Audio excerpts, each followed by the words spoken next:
Okay, I think we're recording. It's Jason again. I'm going to fix my camera first. That's a real professional thing to do right now. Um, I'll be interviewing Raymundo, but You can call me Ray. Yeah. Ray. Yeah. And where are you out of, Ray? So I live in Iowa, but right across the river, 20 minutes. I serve in a little church, Galena Bible Church in Galena, Illinois, about 3 hours from Chicago.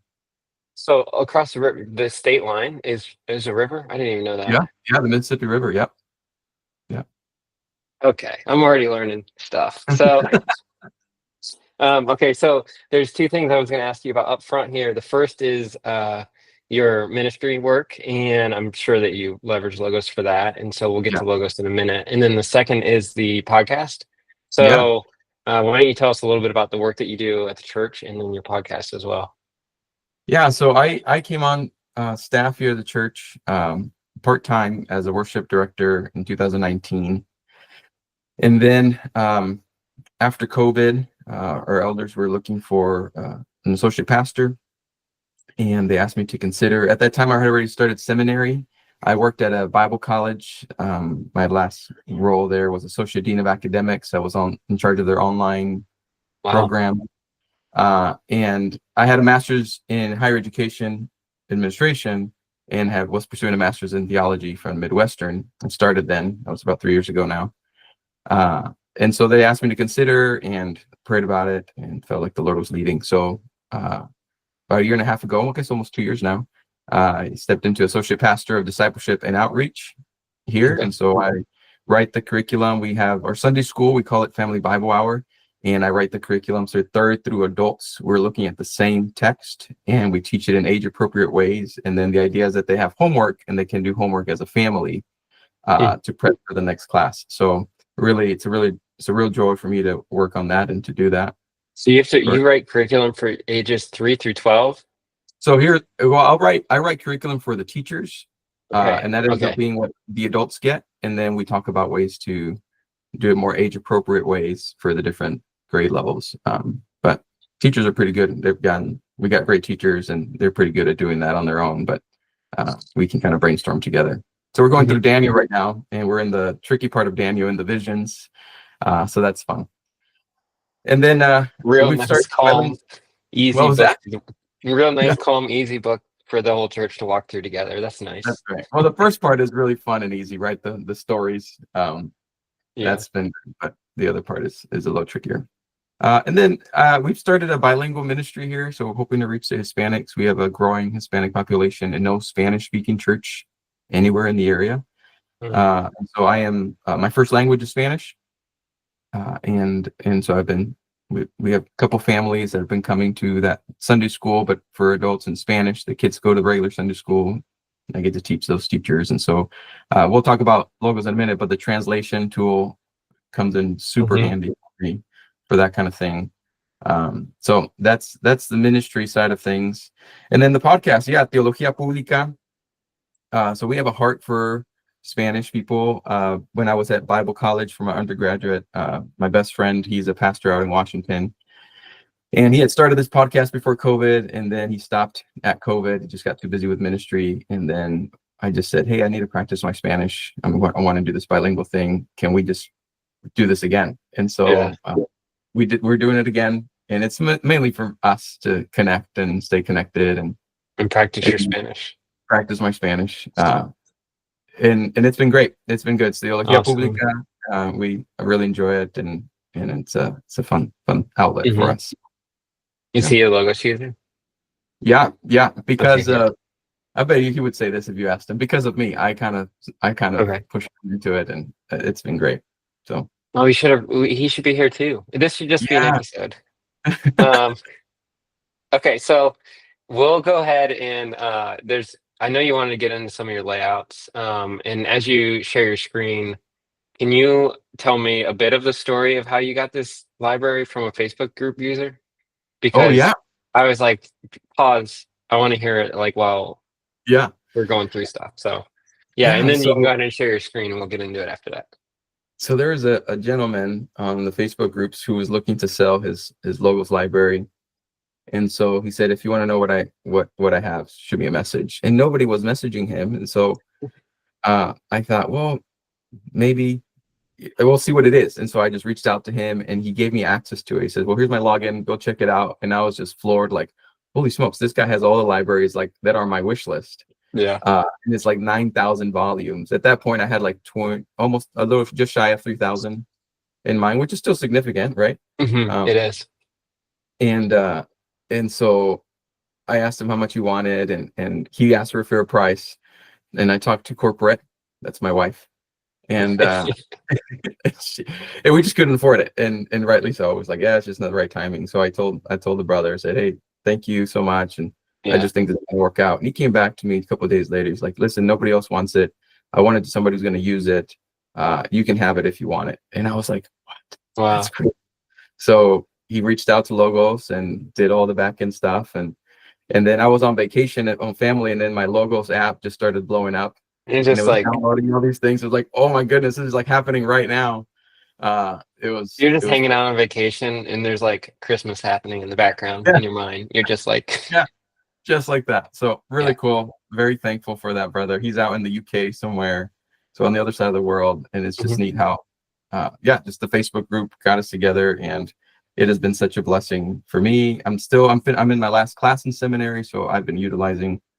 I just have like a mini library. So if I need another resource, I need another opinion, I have it. So that's so cool. Yeah, huge blessing. Well, you want to get into it? Yeah, let's get into it. All right. So you'll share your screen. I'm putting you in the hot seat, and then I think you had mentioned there's one or two things, and then there may even be some time for some just brainstorming. So yeah, sounds good. Yeah, for sure. Okay, well, let me share my screen.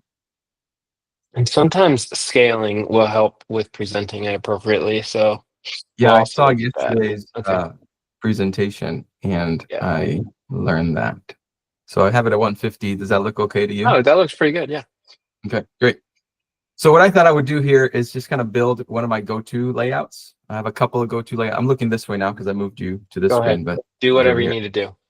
So here's my go-to layout here. Pretty simple. I split the screen into two panels, and I like to have my Bible on the left.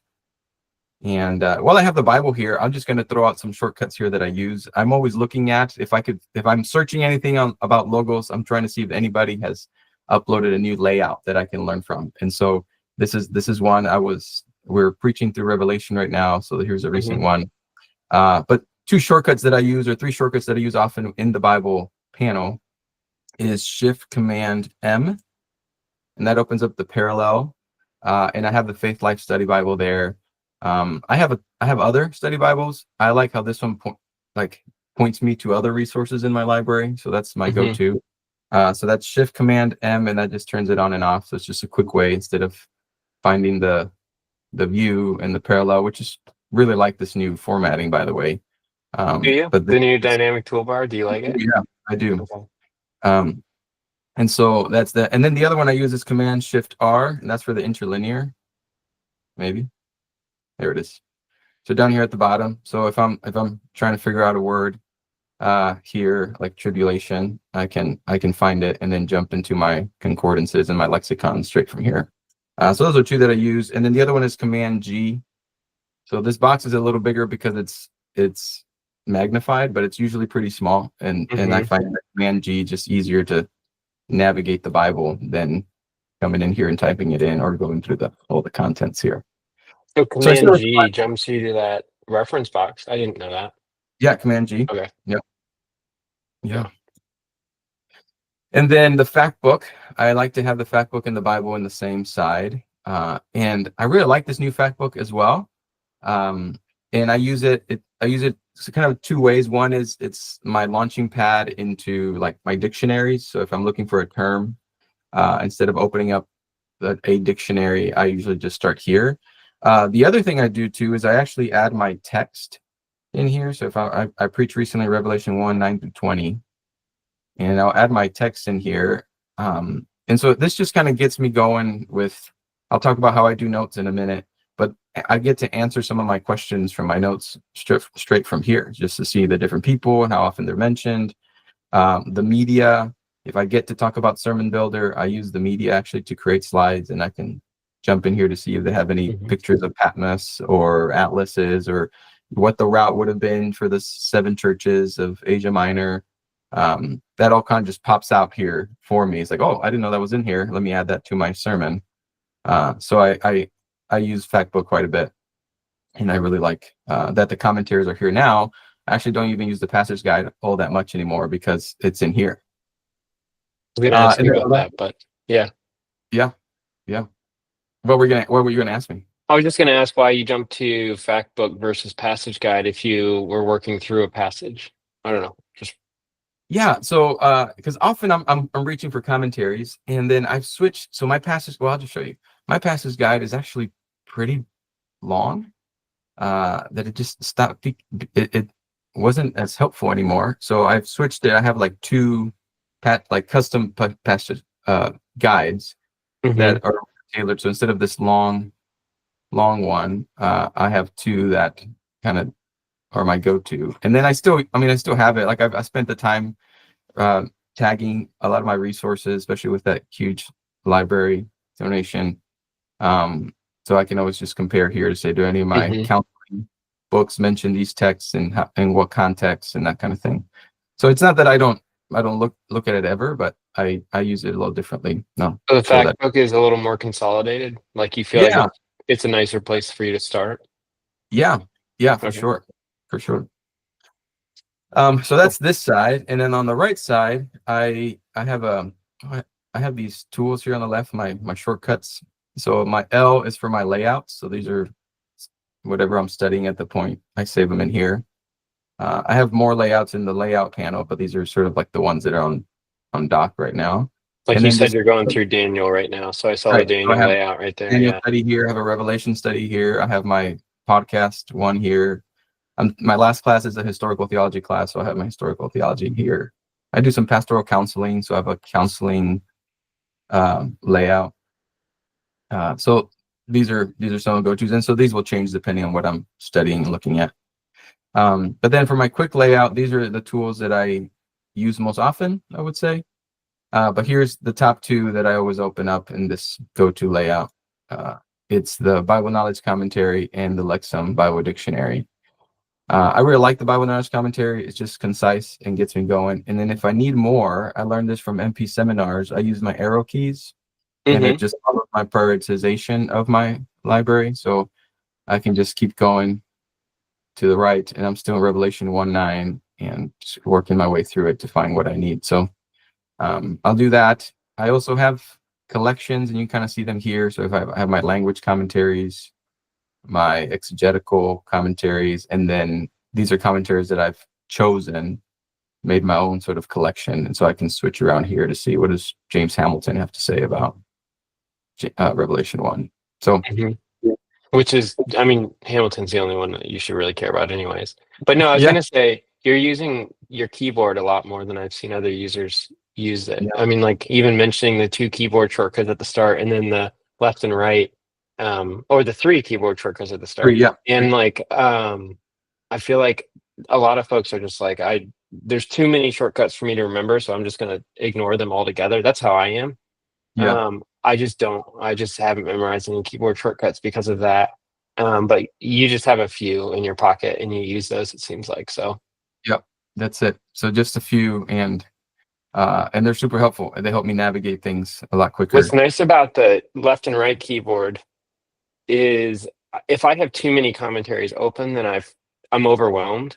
Yes. I'm like, I don't need 7 commentaries open because I don't know which one I've read and haven't read, or which one said what. And for me, that's just how it works, at least. And so that's nice to say, I've got my commentary open. I'm going to hit right. So it's solid. That's great. Yeah. And so I'll show here my next one, but the way I think about it is I have a lot of versified commentaries, and then I have a few like non-versified that I really like the, what is it? God's Word. What is it? The Good Book series. When you say versified, you mean they have commentary on each, like verse by verse? Is that what you're saying? Right, verse by verse, as opposed to like, here's a section and here's the commentary.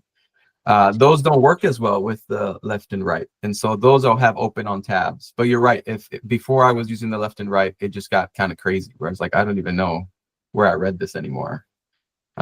So yeah, this and so this I would say is my go-to. I call this my quick layout. So here in my layouts, I have my quick start layout, and this is it where I just need to find information on this text. This is my go-to layout, and so I can get a lot done just with this here. That's great. But when I'm preparing lessons and sermons, I want to do note taking. So I think of this is how I consume information, but then when I want to collect information, this begins to morph a little bit. So maybe I can walk through that. If that's okay, unless there's anything here you want to go for it. Okay. No, well, there's something I was going to throw out, and if you've considered it, is like I like to have my resources like with that paper-like background. Yeah. And then I like to have my tools like white, basically background. So right now it looks like all of your resources are the white background. So like if you go into setting, you can try it, and you can also be like, I don't like that idea. Go into like system settings. Program, there you go, program settings. And I don't think I can even see your pop-up right now, which is fine. But inside of there somewhere, there's color for your resources. Resource panel. Yeah, which one do you use? Paper? Yeah, try paper. So what that does is now mentally you're saying this is a resource, and then click over to Factbook. So in Factbook, it's like, it's a tool that you're using versus like an actual resource that you're reading. And so you could take it or leave it, but you did say if I have any thoughts, then to throw them your way. Yes, I did say that, and I like this one. Thanks. So, yeah, I didn't even know this was an option. This is really cool. Fun. Yeah, that's really fun. Thank you. Yeah, that's really cool. Okay. You can jump into the next layout. Yeah. So here's the next layout. Is I have so it doesn't work on my laptop, but here in my office, I have a 27-inch monitor. And so I split it up into 4 quadrants. But on the laptop, it doesn't quite work that well because it's a little smaller screen. But here's how I do it is on the bottom left, I have my Bible and Bible resources. On the bottom bottom right, bottom left are my commentaries. I'll leave some dictionary here, and then my tools stay up here. And then like any word studies and that kind of thing all end up here. And this is zoomed in, so it still looks kind of cramped, but I'm still gonna try it. So one thing that you could scale it back if you need to for a moment. That's no problem. Yeah. I'm gonna do like 120 or 140. Let's see. Yeah, there we go. It's a little better. So one of the things that I've been doing is I've been trying to think about, I don't know where I heard this from, maybe a podcast or something, but thinking about my future self. So trying to keep my notes organized so that in case I never need to come back, I don't just have a sermon or a Bible study. I have my notes that help me build that sermon. So I've started connecting my notes per the text, and instead of having multiple notes like the guides, the workflows do, I just have one. And anytime I see this orange dot, I know, oh, this is a text I've worked on. So I click on the orange dot, and here is my note, and I have a template of a note. So it starts with an exegetical outline that I write. Sometimes I'll paste a few other commentaries on how they do the exegetical outline. I start writing questions of the text, and that's where the smart search comes in. I'll talk about that in a minute.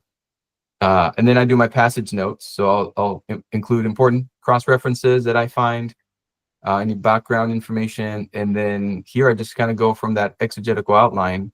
I go, okay, I'm doing 9 through 11. Here's my notes on verse 9. Here's my verse on verse 10. Here's my notes on verse 11. And then I write my sermon from my notes. And then at the very bottom, if I find any neat illustrations, I'll include them at the bottom here. But the whole idea is that what I end up with is these are like the last 3 steps here. Is the primary message of the text. How does it connect to the gospel? And then what's my main point? So what do I want to communicate to my audience? And then I'll write the title for the sermon, the outline for the sermon. And then I've been collecting illustrations here if I find any. So it all kind of lives in one note. And so then once I'm done here, I move this over to this side, and I open up my sermon editor and start writing my sermon. And then here at the bottom, I have the Bible, and I'll have a second Bible in here. I don't know if anybody does this kind of thing. That's the Factbook.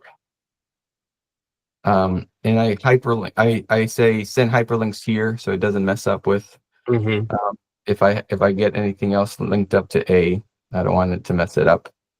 And then I also use this tool, the text comparison tool, and I include it down here as well.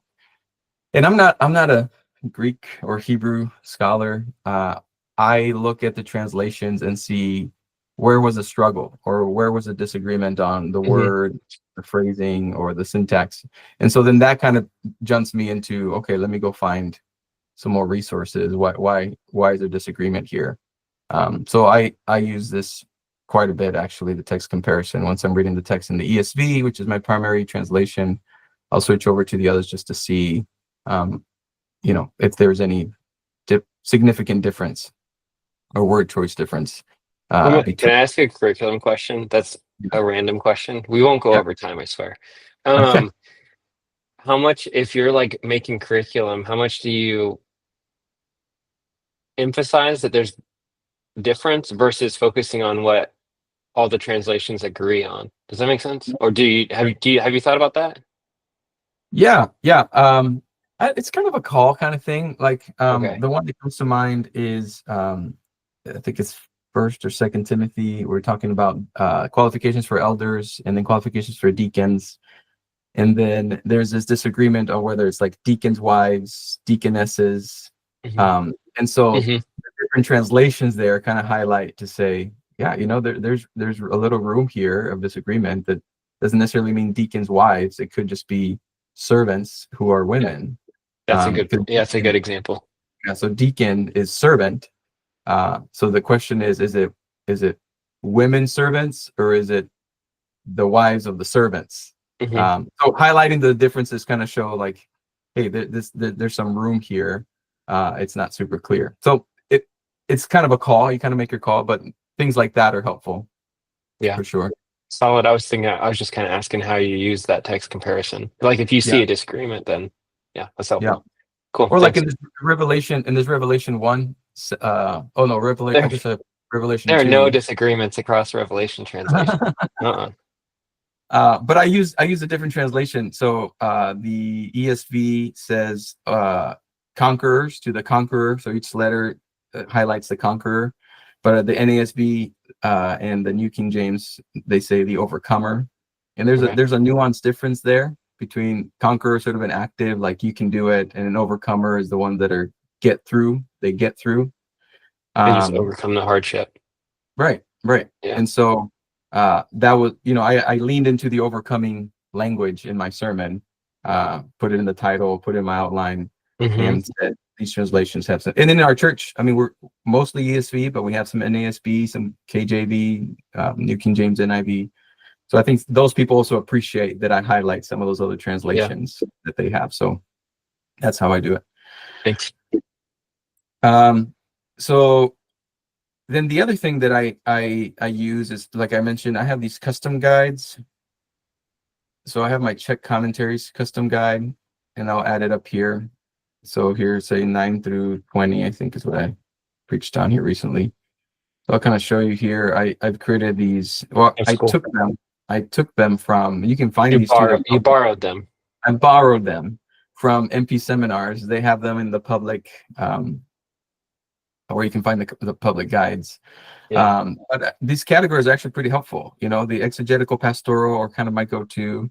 But then if I need a little bit more information, these are not getting me what I'm looking for, that aren't answering the questions I'm asking, then I start going into the critical and scholarly commentaries, or my language commentaries. And so, when I got all these resources, it's just overwhelming. Like, how do I use them all? And so borrowing, like you said, MP Seminars collections has been helpful. And I have like geography and then historical. So historical being more like the church fathers and what would they say about these kinds of things, the reformers, more of those older texts. So I use this. I just have this open instead of the passage guide now. And then one other custom guide that I use that I really like is this cross-referencing I created this one here too. And I usually put this down here with the Bible. Mm. But I have a concordance that's set to intertext. So it just kind of starts pulling in where else does this connect. So Ezekiel 9 is pointing me to Ezekiel 9. Daniel 7 is pointing me to Daniel 7. Daniel 10, Daniel 10. So I just started to see how these things are connected, try to pull some of that biblical theology into the text. So it just kind of gives me some of that right away. Important passages. I really like this too. What are the commentaries pointing to from this text often? So I use those quite a bit. Yeah, cross references, parallel passages. I do have a tag of harmony, so if they're in any of these, I'll look at those. So this is my sort of my Bible section. This is my note taking and sermon writing, and then this is my commentaries. And this kind of grows. This kind of develops. Like I said, if I have other books that are not just commentaries, like maybe it's an introductory book to the New Testament or Old Testament that has a section there, I'll leave that there. And then here are my tools is where they live. And this kind of goes up and down too as I'm prepping, because it's kind of small. Right. So I'll just move it up and down as I need it. But this is where I start collecting and writing for my lesson. So yeah. And then you only have one anchor. I noticed that on your sermon or on your study, I guess you call it there. Yeah, just one anchor. But you have references elsewhere, and so, but you just want to keep that one anchor there. Yeah, I do. And then this is another thing that I do. I don't know where I found this or who I got it from, but I want to know where I got notes from. So sometimes I'll paraphrase and write it myself. Sometimes I will just copy and paste a note, but I want to know where I got the idea from. So I'll abbreviate the resource, and then I hyperlink to that resource, and it takes me right to it. So this is thinking about my like an L4. Is that what you do? Yeah, that's an L4. So it's here. No, all right. I do the shortcut. I don't know how to do it now. Is it share now? Is it share? Copy link. Yeah, that's my copy guess link. Oh yeah, that's easier than it was before. Yeah, copy link and paste. I use Option Command C. Okay. So I'll highlight it, Option Command C, and then I'll say like BKC. Yeah. I'll highlight it, Command K, and then Command V, and there it is. And then if I scroll somewhere else and I want to see where I got that resource, it points me back. So yeah, and it's been helpful too in writing a sermon or lesson where it's sometimes like it's not quite enough to remember exactly why I put it there. So I just click on it and go over there. And I know it does the like citations for like writing papers and that kind of thing, and I use that a lot too. But I don't need all that information. I just need a button to take me to it. So the Command C or Option Command C has been really helpful. Yeah, these are what you're collecting there is kind of, you're almost making your own study Bible or your own study commentary. You're just like keeping tabs on all of your notes there. You don't need a bibliography necessarily. Right, exactly. I'm just kind of keeping it all here together. And then so that's the big one here. And then I have other tools. Do I have time to just talk about other tools that kind of come up and go? Or I mean, I have to comment on how you just cleaned up that extra dot though. That's like me. Like I just cleaning up your bullet list there. Anyways, but yeah, go ahead. Okay. It's got to be just keeping it, like nice and neat, kind of like little. Yeah, you're learning things about me here, Jason. This is interesting. I didn't know it's gonna be psychological. What is it? This is the whole thing. Yeah, psychological as well. Yeah. But yeah, you have something else that you want to share? So a few other tools that kind of come and go depending on what I'm working on. Here for my quick tools. So I'll use any of these at any point. They're all from the tools menu, and there's a ton in here, but these are the ones that I find going to most often. And I probably won't go through all of them, but here's just a few that I use most often, is especially when I'm writing a new study or a new curriculum, trying to outline the book. I like the Bible outline browser. It's really neat. So it takes my commentaries and I'm able to see where they make the subdivisions. And so if I'm in the book of Daniel, I can see where the subdivisions are, and it's just really helpful. Can you hover over the titles and see what is what instead of opening them? That's what I was. That's what I was wondering. Okay, you can, but I can't see them. Because I Oh, can't see sorry. them. Yeah. Yeah. Okay, that's what's up. Yeah. Okay. Yeah. How do I Yeah, that's change really that? nice. That's No, okay. you have to share your entire screen in order to change that. It's just a screen share issue. But yeah, when you're hovering over it, you can see I can. Yeah. So evangelical right now exegetical I'm looking commentary. at Yeah, the title of the commentary. Yep. nice. That's awesome. And so this is really helpful. And so I usually use this at the beginning at some point just to start mapping out the So text. is that saying that the EEC doesn't comment on that whole section of Daniel whatsoever? Ooh, that's a good question. Why is it? Yeah, why is that? Let's see.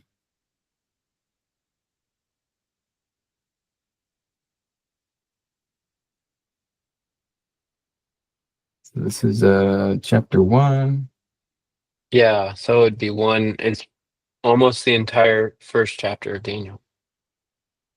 There's historical. No, it's there. Okay. Oh, no. Yeah, I don't understand. Yeah, I don't know why I did that. I didn't bring it in. 56 outlines for Daniel. So I wonder why it's. I mean, you would think. Is there a? Well, this is going on a tangent, but in the contents, the table of contents, is there an outline section inside of here? Historical setting. There. Can you click on introduction and drop down? Is there an outline in there? Outline. Yep. Outline. Yeah. So there, and then in Daniel 1, yeah. So Yeah, it does Daniel outline. It just doesn't highlight that whole section for didn't some bring it reason. in for some reason. That's It interesting. should just be one big solid block Yeah. of blue. Yeah. And it just didn't grab. It didn't grab the beginning of it. Something's up with it. Yeah. Sorry for the tangent, but That's okay. But I can. And Daniel's kind of easy because there's like 6 stories. But where we're in the Gospels and that kind of thing. Sometimes just helpful to see how commentaries subdivide it. mhm.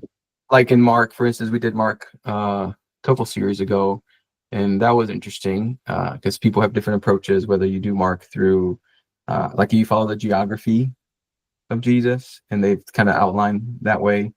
Some are a little bit more theological, and some are more content, finding connections and that kind of thing. So that was really interesting, and you can kind of just see a big view of it, and decide how you want to do it. So Mhm. that's one tool I use usually at the beginning sometime. Another tool I use is the Spanish translation. So I talked about that. That's right. Um, and man, that is super helpful, especially when I'm doing like the podcast. The podcast is in Spanish for Spanish speakers, and I don't spend as much time on the podcast as I do on like my Bible studies and curriculum and that kind of thing. So when I'm able to see something and I'm creating my notes for the podcast, I can copy and paste and then tweak, and that's really helpful. So it's not perfect in that it uses words that I'm not familiar with, Right. but it's really helpful. So that's in View, and no, it's not in View. Tools, Translate. Okay. Yeah. I don't use that ever, so Yeah, I wouldn't have known where to find it.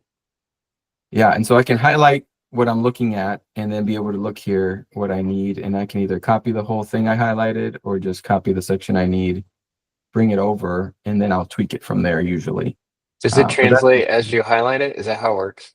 yeah, so as I scroll, it'll translate, or I can just highlight the specific I want. So if I just want like this part here, it will translate just that part. Okay. Otherwise, it will just follow my screen and just keep taking section by section here. And then if I want more sections, I click more, so I'll do the next section, that kind of thing. So this is really handy. I use that weekly, the translation tool.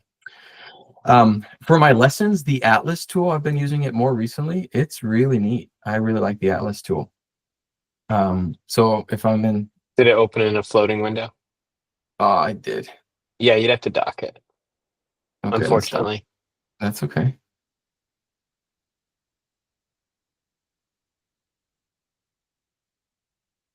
There we Boom. go.